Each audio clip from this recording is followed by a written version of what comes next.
My name is Roland Gutierrez. I'm from San Antonio, Texas. I'm an immigration lawyer, 53 years old, two daughters, 16 and 14. And I decided to run for the United States Senate because of probably one day and one moment, and that was May 24th. And what built after that, I just never left there. Sadly, we're broken on gun violence in this nation, and we're broken in this state. And we need an assault weapons ban with certain exceptions in this country. We need extreme risk protective orders at federal law. We need a universal background check at federal law. We also have to have an age limit increase on certain guns if we can't pass that assault weapons ban. I won't stop talking about this issue for the rest of my life. I know all of those families. I've seen all of that footage. I've seen all of that blood and gore. I've seen children dead, and I know their parents. I've seen a little girl get dragged out by an officer, dead. A little blood behind her. Her face is entirely gone. The person that's running in this race, the Democratic nominee, has to say that. Has to say that we need an assault weapons ban. We need to limit these magazines, because we must. But we're broken on health care. Look, I've been in that building for 18 years fighting against these people. These people being these Republicans, these crazies that have turned our state into the place that we're living in now. And the fact is, we're broken on health care, we're broken on reproductive rights, we're broken on comprehensive immigration reform. And no amount of bipartisan incrementalism is going to get us there. We've got to beat these people. We've got to turn Texas blue. You ask me what distinguishes me from my opponent. I would never, ever, in my right mind, sign a resolution against the President of the United States saying he's an open borders Democrat, open borders president, especially when that resolution isn't even true, and the contents of that resolution aren't even true. We can talk about that because I've been on that border and I've talked to federal agents and I know the numbers. Here's where we are. Congressman likes to talk about the challenges to our democracy. And yet when you go along and hold hands with the terrorists that are holding us hostage and sign a resolution throwing our president under the bus, probably the most successful president in the last four by way of policy, by way of actually getting things done. You've just made it that much harder for us. Certainly we're broken on immigration. I'm an immigration lawyer, by the way. I have a real comprehensive immigration reform plan we can talk about later. The fact is, that's their red herring. But we're broken on all these other things that I just mentioned earlier. And we're never going to get to fix those things if we pander to these people on this one issue. Immigration is broken, but Congress has to fix it. You know, listen, I'm running for Senate because I think that we can't afford 6 more years of Ted Cruz. And I think I have a uniquely Texas story, one that has informed the way I've tried to serve in public office and that I'll continue to try to serve. One that's rooted in being raised by a single mother as a public school teacher. We don't pay our teachers enough, so my mom had to often work 2 jobs to make ends meet. I've worked at voting rights here and around the country, had the opportunity to serve in the Obama administration. In 2017, my wife and I decided to do something a little crazy. I decided to run for Congress against the 22-year incumbent who had been unopposed in the previous election. Nobody thought he could be beaten, but I thought that the community that I was born and raised in could do better. And building a coalition of Democrats and independents and Republicans, we beat him by nearly 7 points. And that's why I know that I can beat Ted Cruz. And I also know that we have to, because I believe that our fundamental freedoms are under attack. I think that Texans believe in freedom, the freedom to make your own health care decisions, including access to an abortion, the freedom to vote and to have your vote not overturned, the freedom to retire with dignity. Ted Cruz opposes and has opposed all of these things. And I also know it doesn't have to be this way. I'm proud that I was named the most bipartisan member of the Texas delegation. I'm proud that over 70% of the bills that I've co-sponsored in Congress have been bipartisan. I had to work with the Trump administration to open a VA hospital in my district. It wasn't easy. It took about a year. Many times the deal nearly fell through, but it's helping us better serve nearly 200,000 veterans in my community. Worked with the Trump administration again to pass the USMCA, which is, for us as Texans, we're a trade state. Mexico's our #1 trading partner, Canada's our 2nd largest trading partner. That would not have passed were it not for folks like me. And I'm proud of what we've done under this administration to pass, for the first time since the Eisenhower era, a significant investment in our infrastructure, including in the Port of Houston here, the ship channel, with the $35 billion at least coming to our state over the next 5 years. to pass the CHIPS and Science Act for us to invest in high-tech semiconductor manufacturing. Unfortunately, both bills that Senator Cruz voted against. After the tragedy in Uvalde, to pass the Safer Communities Act with John Cornyn, who to his credit took the political heat to help us get that done. For the first time in 30 years, we did something at the federal level to reduce gun violence, to close the boyfriend loophole, to invest in mental health, to set up funding for states that have their own red flag laws. It was a start, not a finish. These are all bipartisan accomplishments, so I know that it's possible. But I also know that we're going to have some fights, and I am fully up for those fights as well. But as a Texan, I want to make sure that we try and bring us together, because my biggest concern for us as a country is that we're coming apart at the seams. I was there on January 6th. I saw the mob. I know what they were trying to do. For the first time in our history, in the last election, we didn't have a peaceful transfer of power. We have a senator who was one of the architects of that, who was the objector to the results in Arizona. We have to make sure that not only do we beat Ted Cruz, but that we bring ourselves back together. Your passion, I'm sure, is refreshing to Democrats. My question is, how are you going to work with people in Congress that you call crazy nuts? Could I also, when I get Well, I'll a chance, take I can respond to some things. But Marjorie Taylor Greene and Warren Boebert and a few others. I think even your paper might have come close to calling them crazy nuts. The fact is, I've worked with difficult people on the other side of the aisle in the Texas legislature for 18 years. I too have built a hospital, state hospital in my community, appropriated $350 million to that end. And I've done all of these things. I have saved our military bases when I was the chairman of the Defense and Veterans Affairs Committee from developers that wanted to develop around our military bases with impunity. I killed that bill in a regular session. It took us 3 special sessions for my protections to finally pass for our military bases and developing around them. Even when Republican crazy nuts or otherwise, we're trying to make it more difficult for the military bases. And it wasn't just about the military, it was civilian jobs, you see. well, I think your question was, how are you going to get things done if you're calling people that? And the answer is he won't. And you can't. I have. No, you can't. I have. I'm in the United States Congress. And You've been there for the 3 reason terms. why, let me finish, sir. I didn't say anything when you were speaking. The reason why I was able to open a VA hospital, to have a $400 million facility donated to the VA, was because I worked with a guy named Ron Wright, who was one of the most far-right members of Congress that you can imagine, and the Trump administration, over the course of a year. You are able to do that because I'm not calling them names, and I'm not starting from a point of disrespect. The reason why I have the bipartisan record I have, and why my colleagues come to me with legislation that they want me to join them on, is because we have a fundamental level of respect. Do I agree with what so many of the extremes are doing? No. But I'm also trying to encourage the better angels among some of my colleagues who I know better. And I'm trying to find common ground, because when you're raised by a single mother, you don't have time for theoretical ideas. You need ideas that actually will become law. And in my experience, it's very difficult to get 218 votes in the House, and to get 60 votes in the Senate, and to get a president to sign a bill into law. It's incredibly difficult. You're not going to get everything you want. Now, Mr. Gutierrez mentioned the Dignity Act. It's a bipartisan bill introduced by one of our Texas Congresswoman, Veronica Escobar, that is trying to chart forward a path that we can get both parties on board with the comprehensive immigration reform. That's a difficult thing to do. We're seeing that playing out right now in these Senate negotiations on just one aspect of it. But it's an attempt, and it's a guidepost of where we can go. Are Democrats going to get everything they want in that bill? No. Are Republicans? No. It's a compromise. And that's the only way we're going to actually deal with this. Right? We have a hyperpartisan senator who doesn't actually join in. I mean, was reporting just yesterday that the discussions that are ongoing in the Senate right now, our senator's objection to it is that it might be bad politically. That's his only concern, because he doesn't want to solve the problem. And so to me, I appreciate that, we are in a fight. I am been on the front line of this, particularly when it comes to our democracy.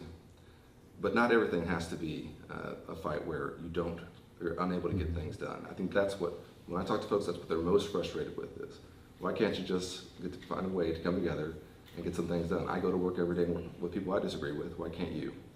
And that's what I'll try and do in the Senate. So Senator, we wrote an editorial in support of the Dignity Act, in part because we don't think anything is going to get passed, but it seemed the most reasonable approach.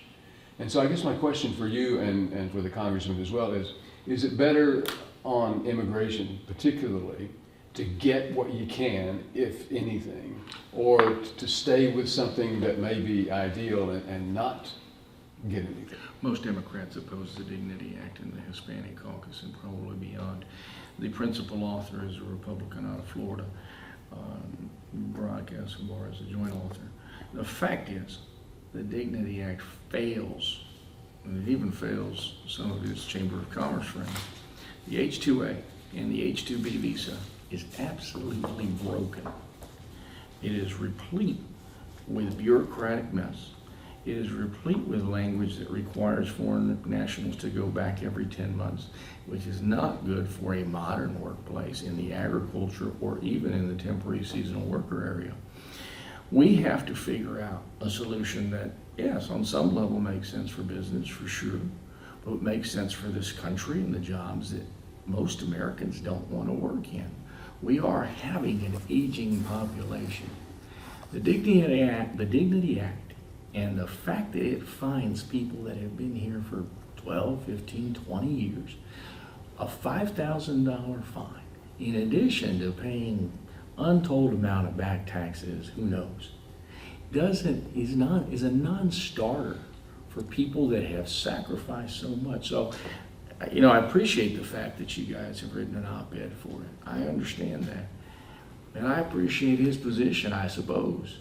But the fact is, signing that resolution first off is not the way you go about getting comprehensive immigration reform or even having an inkling of success for this president.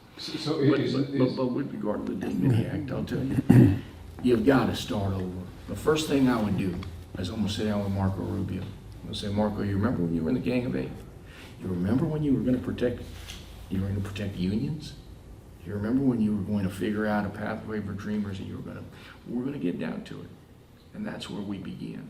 We have to start with a new bill, one that doesn't have H-2A or H-2B in it. So it came up for a vote, you would vote against it? I would strike the best deal possible, Joe. The best deal possible. And right now, neither he or anybody can tell you that that's the best deal possible because it's not going to go anywhere. And when Democrats like Colin Allred, only 14 of them, by the way, signing on to this, or Republicans says, see, even these guys agree with it. Is it the best deal possible? It's the only bipartisan deal that we have right now in the House. It's not a bipartisan deal. Please let me speak, Colin. sir. Colin, I am not interrupting you. Colin, it's not a I bipartisan am not deal. You interrupting know you. that. It's a bipartisan deal when you pass it. I mean, okay, listen. I'm showing you the respect of letting you speak. I ask for the same respect in return. This is not a debate. This is an interview. Well, I'm waiting for a debate. All right. Well, listen. I am not someone who will let the perfect be the enemy of the good. I never have been. In my time in Congress, but also before that, as a voting rights lawyer, I would take what I could get. If I could help a small segment of people vote, I'd take it. Yeah, I had my ideal laws in mind and my ideal approach, but if it could help anybody, then it was worth doing, because you can chip away at it and then you keep fighting for more. That's the story of our country as well. We have a few shining examples where you have enormous breakthroughs, but by and large, it's usually the hard work, the grinding work of finding ways to improve folks' lives every single day that you often have to compromise on. And this is one of those areas we're going to have to. And not everything in that legislation is something that I would ideally want, but it's what we could get Republicans to join us with. And that's a big deal to have Republicans on the record saying that they want to have a comprehensive immigration reform. There is probably no more compelling image than the one you speak of the little girl. You started by saying that you told that story to Dan Patrick. Did it move him? What was his response? I'm glad you got me back on track. An hour later, after I told him that story, you can ask him this, he'll lie to you. He says to me, Roland, there's a reason we don't look at the videos. Imagine that. The second most powerful man in this state never saw that failure, nor did the governor. I know he didn't. I know that Dade Phelan didn't. 8 people, 8 elected officials signed that non-disclosure agreement.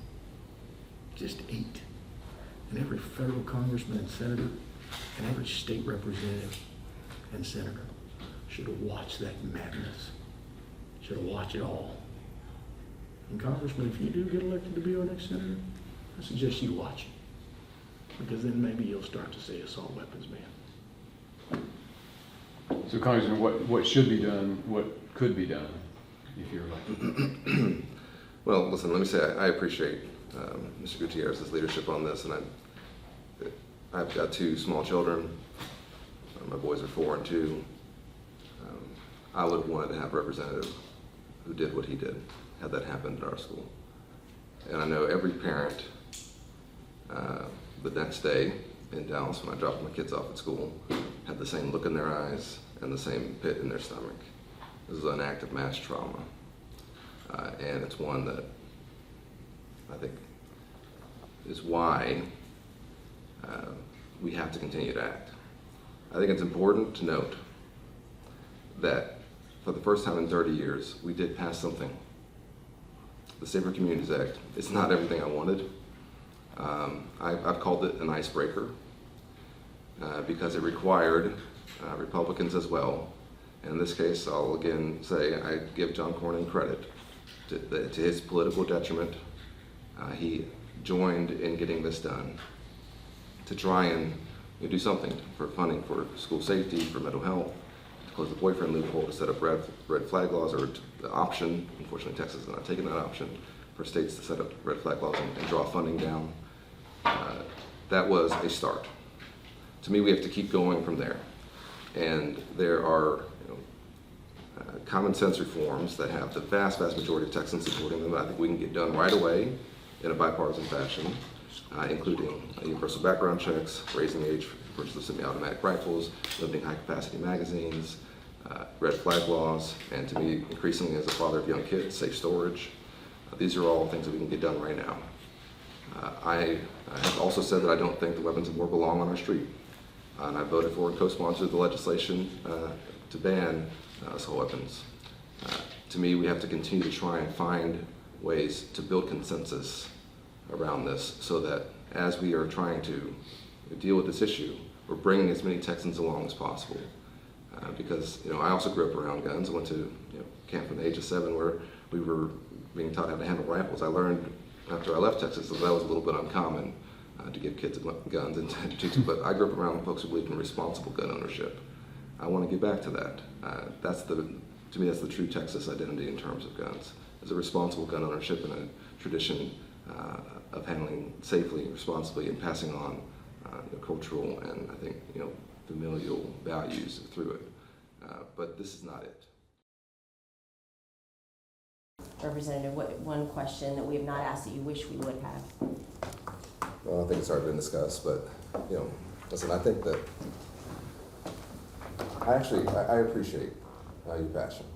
I do. I think it's important that we have passionate debate. But at some point in legislation, as you know, it's going to have to be put up for a vote. And to help people, you have to get people on board. You've said that bipartisanship is fake and that it's not real. Well, we have $35 billion coming to the state of Texas over the next 5 years from a bipartisan infrastructure law. We're restoring semiconductor manufacturing based on a bipartisan bill that Texas is going to benefit more than any other state from. And Ted Cruz, we already have a senator who votes against all of these pieces of legislation, who's already a hyperpartisan.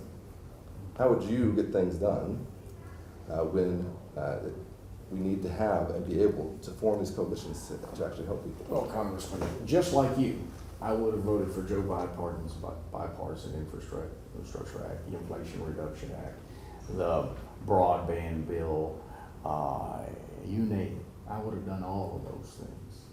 And so, if you want to suggest that I don't vote on bipartisan measures, well, I guess I win the big pat us on the shoulder approach on this, because by all accounts, I co-authored the largest tax cut in the history of the state of Texas and probably of the world, in Paul Betancourt's homestead exemption, which I co-authored. And so we do that all the time too. It's easy What to do you call say. it fake? What's fake about it? Those are the things that, the simple things that get done in a majority. The fact is, there is no real bipartisanship on the issues that are real. You talk about the Safer Communities Act. John Cornyn eroded all of the benefits of extreme risk protective orders. All of them for Texas. And he said, well, if you've got a drug court, then you can have extreme risk protective order money. That erodes the Safer Communities Act, and people need to push back and call them out. I'll cut a deal with anybody, but I will push people to the brink until the very end and get everything that I can using a rule book and procedure, especially when I'm not in the majority. But Congressman, to your point, if I'm in the majority like you've been most of your team, well, yeah, I'm gonna vote for all of Joe Biden's issues, all of those things that were bipartisan for sure. You can label them whatever you want. You were the majority, and you signed them. Yeah, Donald Trump is president of the Republican Listen, you said I've interrupted you, now you're interrupting This me. is actually a question and answer question. Oh, I'm answering the question. But the fact is, Congressman, you're never gonna get to bipartisanship and have real legislation by signing on to resolutions with crackpots that wanna destroy our democracy and wanna destroy our freedom. That's the reality here. My question is much simpler. 4 different TV networks have asked us to debate publicly. When do you think we're gonna be able to do that, I Congressman? think we're debating in a few days here. No, 4 different networks have asked for us to debate, I and think you we're debating in a suggested. few days. We'll have your debate. Is that the only debate, Congressman? You know, we'll see. Because I think We'll that the see. people of Texas should deserve to see how you feel about these issues. And I understand that some people are gonna watch this online and have this discussion that we've had. And I understand a few people are gonna watch us online on Sunday. But 3 or 4 major networks have asked us to have this discussion so that the rest of Texas can see. So it's not that complex a question. I think we're having Will a we be debate, able which to have, potential to be able to will see we it. be able to have a debate on a major televised network in the next couple of weeks? We are. There we go. There's your answer. When will that be? We're having one in a couple days. Where It's is not a that? televised. It's in Austin. It's not a televised. It is, and there's a TV station. It's the AFL-CIO. Yes, they're hosting it, but we have a TV affiliate who's, I mean, anyway, we're having a debate, so. But that's a good question. How about, I actually don't know the coverage, you'd have to ask my team. Yeah. But There's 3 networks that have asked, and his team has refused to debate. But it's not a live debate. Yes, This it one is. that No, you're it's a doing. live debate. He said it's a live debate? It's a live debate. 3 We're major having a debate. networks. You have- want more, is what you're saying. You want more. Well, let's have one, because they just agreed to this one. So let's have a major network televise this on prime time, as has been offered, so that the vast majority of Texans. I think this is on are all- Saturday morning, I mean, this is not the issue. I think we've. Well, no, we've it's agreed my to a debate. question. I Yeah, guess that's it's fine. my question. That's fine, but we've agreed to a debate, and we'll have our debate. But why wouldn't you want to do what he's Prime saying, time. a prime time debate that's live, that I think traditionally has been done in these races? Yeah, we're having a debate, and I think that's important. But I think we are also, to me, I'm not a part of, all these negotiations. But to me, I think having a debate is the chance for us to have these issues out.